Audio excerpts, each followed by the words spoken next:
Hi, MennoNerds. Let's talk about who is welcome at the communion table.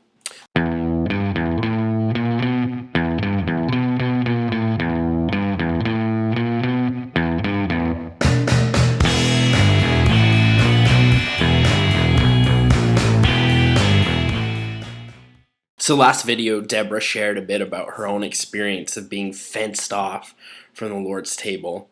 That kind of reminded me of a story I heard about Stanley Hauerwas. Stanley Hauerwas taught at Duke University for the longest time, which is a Catholic university, and he was a theologian in residence. He taught ethics and other things, and he would regularly go to chapel. I believe it was a weekly chapel, if I remember.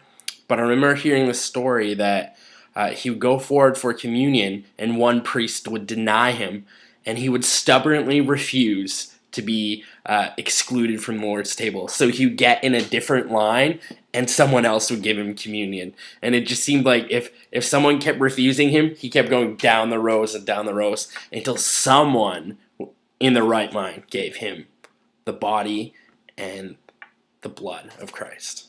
I think the fact that someone that loves Jesus in this world cannot come and receive communion is a reminder of the deep divisions that we face in the church today.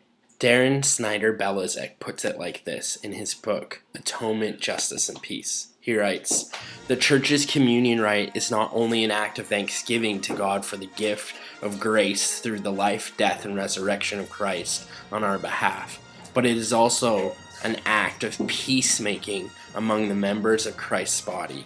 The ancient Eucharistic liturgy includes an exchange of peace immediately prior to the partaking of the bread and the cup.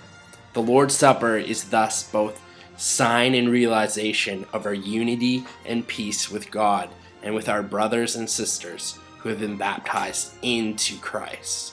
If we Christians cannot approach one communion table as one body, then our exchange of peace with one another does not tell the whole truth, despite our best intentions." So I like to practice what's called an open table. And what I do is I make very clear to my congregation that whoever loves Jesus is welcome to partake of the bread and the cup. And I'll reinforce that, like, this is not my table. This is not our church's table. I always come at it with, this is the Lord's table, and it's the Lord that invites you.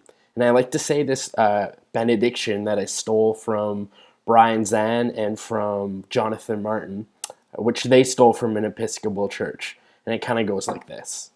"This is the table, not of the church, but of the Lord. It is made ready for those who love him and for those who want to love him more. So come, you who have much faith and you who have little. You who have been here often and you who have not been here long. You who have tried to follow and you who have failed. Come, because it is the Lord that invites you.